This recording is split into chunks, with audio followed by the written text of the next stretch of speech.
Kushtet të rënda ekonomike akoma vazhdojnë të bëjnë të vështirë jetën e disa familjeve në qytetin e Gjakovës. Këto familje skamnore shpresojnë që të paktën për festën e Fitër Bajramit të rritet sadopak solidariteti mes njerëzve. Familja 6 anëtarëshe e Sefer Sadikajt jeton me ndihmë sociale dhe bën një jetë teje të vështirë. Brenda këtyre barakave që nga qasin e qas duket sikur do të rrëzohen. Ato që kanë mundësi me në animu, që është edhe Bajram, mirë bojnë, që s'kanë mundësi prapë, si ka thonë ai, vim diqysh, me shkat në qëlloje. Në rrath parë me pas shneti njëherë, për fëmije, për veti, tjerat inshallah bëhen mirë.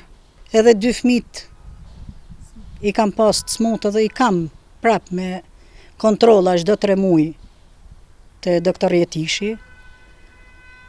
Kisha pas mundësi për barna ma shumë, se me një social s'po kapen. A mi u ble barnat, a mi ble për më hongër, fëmija më dhej.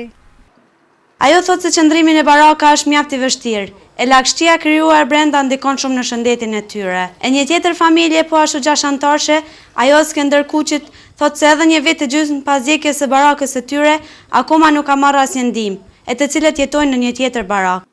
Për ndihmë kam domethënë për ushqimore, për sana, për gjë, domethënë veshje, mathje, për fëmijë, kjo vëlla.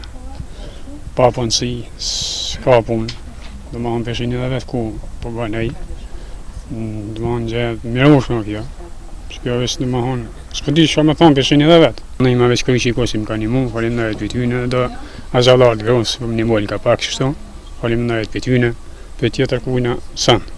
Këto familje lutën që të paktën të kenë kulm mbi kokë, sesa për të ushqyer ja bëjnë disi.